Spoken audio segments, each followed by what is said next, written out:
सचिन जैन जी, मेरे छोटे भाई सुरेंद्र सिंह राय, बागड़ी जी, सिंह साहब और इस सभागार में उपस्थित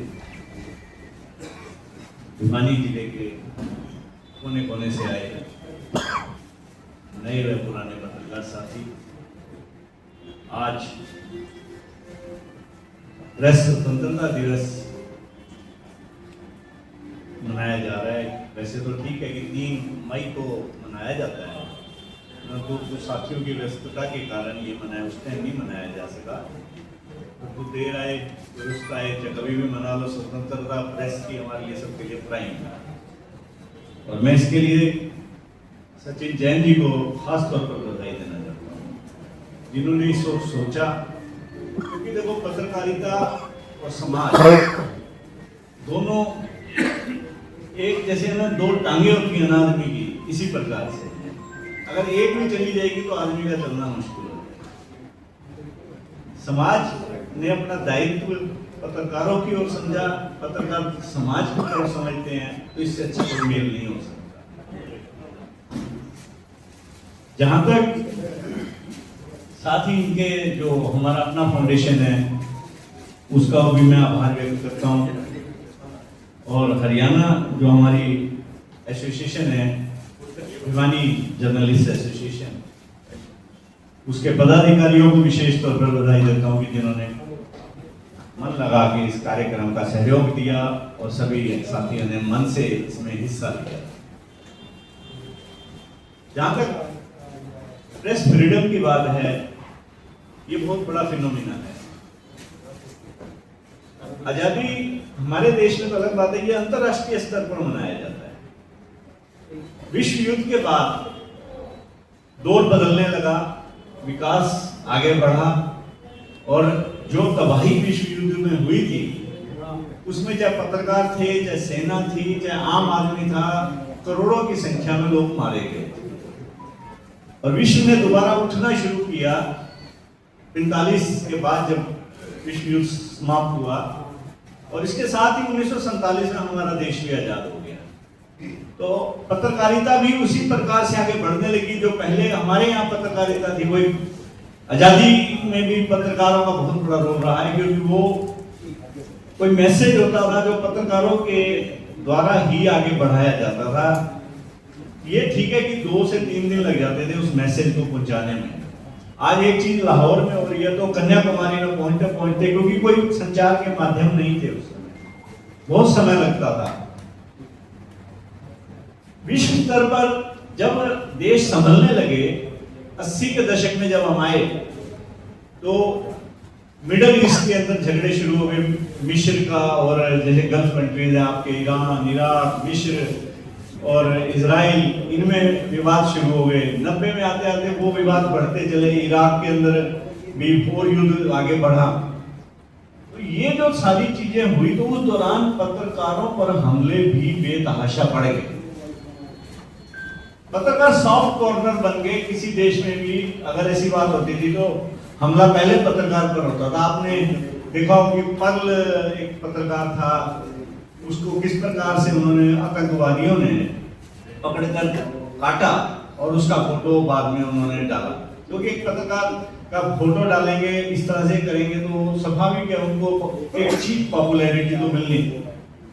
तो ये बढ़ते जो खतरे थे, और उधर से जो विकसित देश थे, जितने भी विकसित देशों के अंदर पत्रकारिता हमारे से आगे जा चुकी थी। यूरोप के कंट्रीज हैं, यूएसए है, जो चाहे आगे फिर दूसरे देश है, जापान है, चाइना है, जो विकसित देश है, इनमें पत्रकारिता और आगे बढ़ चुकी थी। हम लोग पिछड़ रहे थे। हमसे मतलब कि जो हम विकासशील देश हैं या तीसरी दुनिया के देश थे, उसमें पत्रकारिता आगे। और वो जो पत्रकार, वहां के पत्रकार जो मूड सेट करते थे देश विश्व का, वो पूरी डायरेक्शन देते थे। एक चीज उन्होंने चाहे बीबीसी से डाल दी हो, चाहे सीएनएन से डाल दी हो, चाहे एएफपी से डाल दी हो, जो विश्व की एजेंसियां हैं, वो एक धारा बना देते थे किसी विचार की, और वो सारी धारा होती थी उनके फायदे के लिए। उनके आर्थिक फायदे कैसे हो, वो देश कैसे तरक्की करें, तो वो अपने लिए ये सारा काम करते थे। तो इन चीजों पर रोक लगाने के लिए यूनेस्को ने फिर एक कई फैसले लिए कि प्रेस फ्रीडम के लिए उन्होंने एक निर्णय लिया और कैसे प्रेस की फ्रीडम को बरकरार किया जाए। परंतु उसी दौरान हमारे देश की प्रेस काफी पीछे थी, क्योंकि आज तो देखो एक दौर ही बदल चुका है। सन 80 में हमारी पत्रकारिता जो देश की थी वो भी एक आजादी के बाद से अपने पैरों पर खड़ी हो चुकी, परंतु हमारे पास संचार के साधन नहीं थे। हम लोग जो भी थे कि हाथ से लिख के भेजना, या जैसे जो ब्लॉक स्तर पर पत्रकार ही नहीं होते थे। अधिकांश जिला स्तर पर पत्रकार होते थे। वो लोग जो अखबारों को लिखते थे वो वहां टेलीप्रिंटर, हर जगह टेलीप्रिंटर होते थे तार घर के अंदर। तीसरे दिन जाके खबर पहुंचती थी, यहाँ से जलंधर जाती थी और जलंधर से चंडीगढ़ जाती थी या दिल्ली जाती थी। वो जो टक टक टक टक मशीन होती है उसकी जरिए, और आप देखो वो टक टक टक टक करके जाएगी तो कब तक पहुंचेगी आपकी खबर। फिर 90 के अंदर थोड़ा सा सुधार हुआ। हमारे जैसे लोग जब 90 के दशक में काम शुरू कर रहे थे तो हम लोग बस में लिफाफा पकड़ाते थे। हम रात को 8-9 बजे तक बैठ के लिखते थे। सवेरे जो 5-6 साथी होते थे तार घर में बैठते थे तो वहां से लिफाफा पकड़ाने जाते थे। वो जब बस में लिफाफा देना होता था 4:20 पे चंडीगढ़ की बस चलती थी, और कई बार क्या होता था कि 4:20 पे बस का टाइम है, आप घर से निकल रहे हो 4:10 पे या 5 मिनट पे साइकिल पे, आप हम बस अड्डे पे पहुंचोगे आपको नीचे से प्रेशर पड़ जाएगा। उसकी परवाह किए बगैर हम लोग बस अड्डे के पीछे एक जोड़ होता था, अपने साथ में एक बोतल लेके जाया करते थे, भी वहां फ्रेश हो जाएंगे। फटाफट लिफाफा पकड़ाते थे और पीछे यादव न्यूज एजेंसी के पीछे जहां आज मॉल बने हो उसके पीछे पार्क बना हुआ है, वहां जाके अपना अगला काम शुरू, फिर आके चाय पीना। तो मतलब ये दौर था, ये वो दौर भी निकला। फिर फैक्स आए, फैक्स आने के बाद फिर आपका मॉडर्न से आया, इंटरनेट आया। आज की जो पत्रकारिता है वो कोई आसान काम नहीं है। वो भी हर एक दौर की अपने चैलेंजेस है। आज नए लड़के बहुत ज्यादा मेहनत करते हैं। सवेरे मैं देखता हूँ कितनी तपती दोपहरी है, मतलब कि आप ये देखो टेम्परेचर 44 है या 45 है, उनको स्पॉट पे जाना पड़ता है। पहले जितनी पत्रकारों को सुरक्षा थी उतनी आज नहीं है। पहले क्या होता था कि थोड़े पत्रकार होते थे, अधिकारी भी थोड़ा सा प्रेशर मान लेते थे। सिंगल साहब यहाँ बैठे हैं, अधिकारी भी प्रेशर मान लेते थे, लेकिन अब वो प्रेशर धीरे धीरे हो जाता है। जो सोशल मीडिया के पत्रकार हैं या आपके इलेक्ट्रॉनिक्स के हैं या प्रिंट के हैं, कि वो उस चैलेंज के अंदर काम करते हैं, क्योंकि हर 2 टके का आदमी उठता और धमकाने लग जाता है। तो ऐसे में उनकी धमकियां भी सुननी और उनकी पसंद नापसंद भी देखना बड़े आदमियों की। तो उसमें जो पत्रकारिता काम कर रही है उसको भी एक चैलेंज है। नए बच्चे जो हैं उनके लिए भी चैलेंज है। उनको जो कुछ लिखना है, अखबार के मालिकों का भी प्रेशर है, शाम तक ये स्टोरी चाहिए, ये स्टोरी चाहिए, ये चीज चाहिए, लिख दी तो मर गए, नहीं लिखी तो मर गए। मैं दैनिक जागरण साथी का एक का सुनाता हूँ आपको। हमारे सीनियर साथी हैं, हमारे से भी पहले के थे। एक दिन वो बता रहे थे कि हमारे पे इतना प्रेशर होता है कि हम शाम होते होते हमारे को रात को भी उठ के आना पड़ता है। और अब ये चीज सभी में शुरू हो गई है। जब हमारे जो मेन स्ट्रीम के जितने भी समाचार पत्र हैं, या भास्कर हो या अमर उजाला हो, सभी के साथ ये दिक्कतें अब हैं, क्योंकि पत्रकारों को 24/7 काम करना पड़ता है। और यही हाल सोशल मीडिया का है। वो लोग 24/7 गुणा में 24/7 काम करते हैं। तो ऐसे में समाज की भी ड्यूटी बनती है कि जो पत्रकार समाज के लिए काम कर रहे हैं, हम मान लो सुबह सुबह उठ के मयूर कहीं गया काम करने, या दीपक कहीं गया, या रंगीत गया, तो उसको जहां दिक्कत आएगी तो फिर समाज की भी ड्यूटी बनती है कि समाज उसके साथ खड़ा हो। प्रेस फ्रीडम का मतलब ये नहीं कि भाई हमने मतलब उसको एक कवच पहना देना है। उसको एक संरक्षण देना है समाज ने। क्योंकि वो किसके लिए लड़ रहा है पत्रकार? वो समाज के लिए लड़ रहा है। काम धंधे तो और भी कर सकता है वो पत्रकार भी, परंतु समाज के लिए उसे लड़ना होता है, मेहनत करता है। अपने साथ तो अन्याय लगातार हो रहा है उसके साथ, वो दूसरे के न्याय के लिए लड़ रहा है। हमारे जो साथी हैं वो मतलब कि दूसरे को न्याय दिलवाने के लिए अपना संघर्ष करते हैं रात दिन। परंतु साथ ही मेरा साथियों से भी एक अनुरोध है, चाहे हम प्रिंट के हों, चाहे सोशल मीडिया के हों, चाहे हम डिजिटल के हों, चाहे इलेक्ट्रॉनिक्स में काम करते हों, कि हमें भी एक लक्ष्मण रेखा रख के चलना है।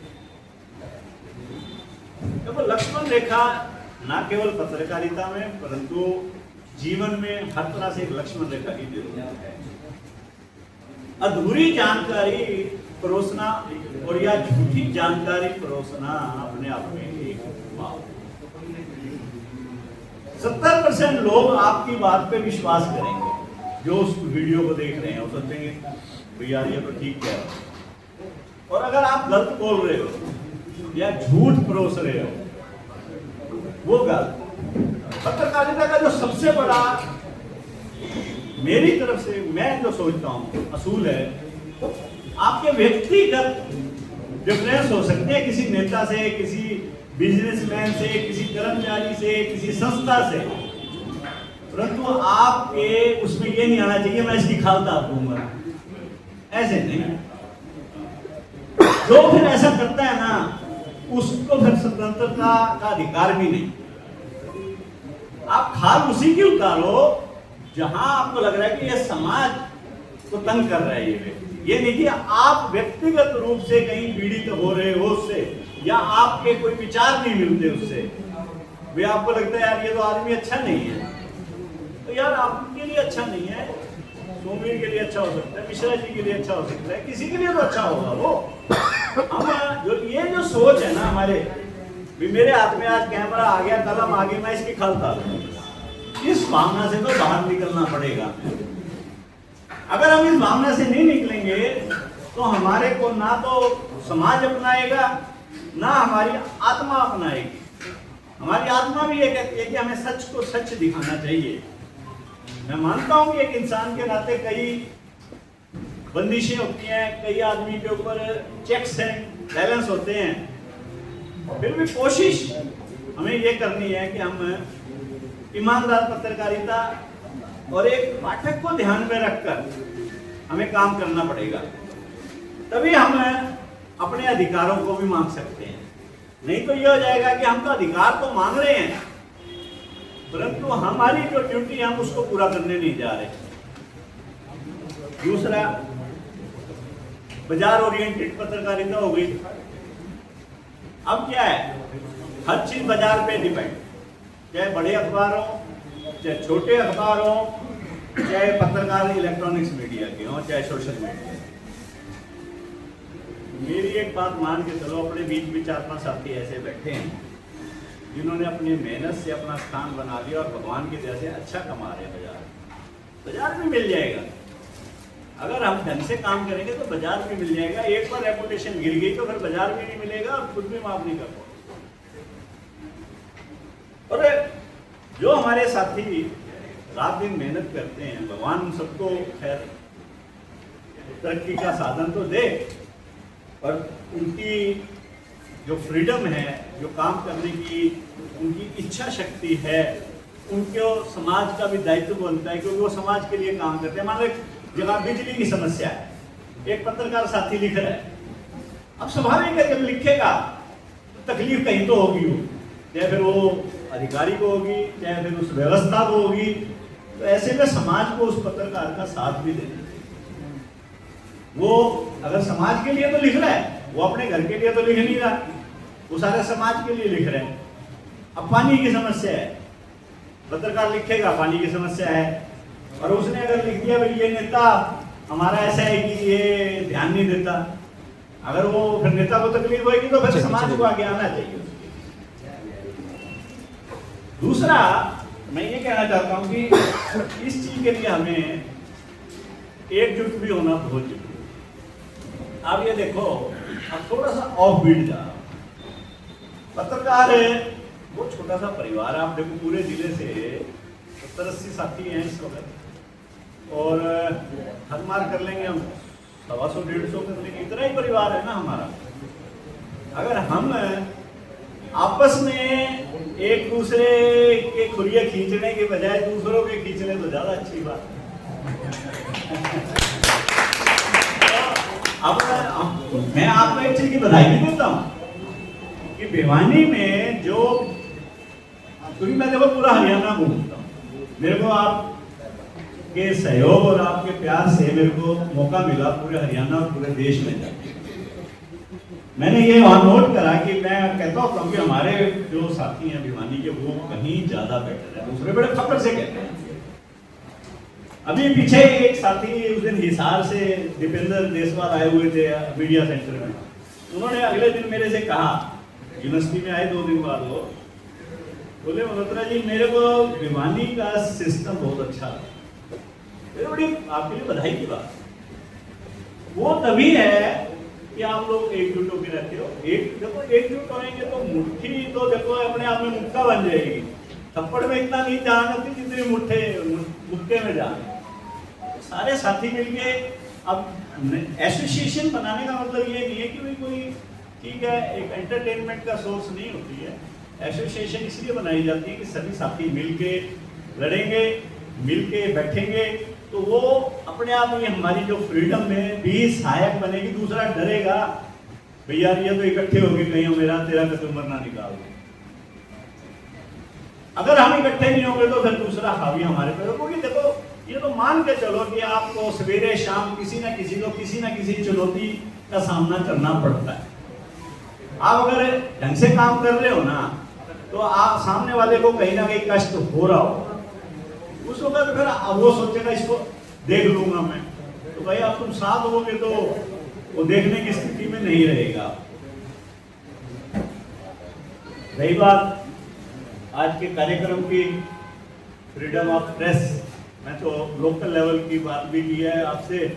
तो जिन साथियों ने, जिस संस्था ने हमें सारे भाईचारे को इकट्ठा होने का मौका दिया, वो तो खासतौर पर बधाई के पात्र हैं, क्योंकि जिन्होंने अपना असली दायित्व समाज का निभाया। हम अगर पत्रकारिता का निभाते हैं तो वो लोग समाज का भी दायित्व निभा रहे हैं कि उन्होंने सबको इकट्ठा किया। चाहे साथ फ्रीडम ऑफ प्रेस डे, उन्होंने फिर भी ये सोचा कि हम इकट्ठे मिलके क्यों ना पत्रकार साथियों के साथ मनाएं। तो ये उसके लिए फिर अगेन मैं इनको बधाई देता हूँ, और सभी साथियों को भी से भी उम्मीद करता हूँ कि वे आगे के लिए इकट्ठे होकर बढ़ेंगे, लड़ेंगे और जीतेंगे। धन्यवाद।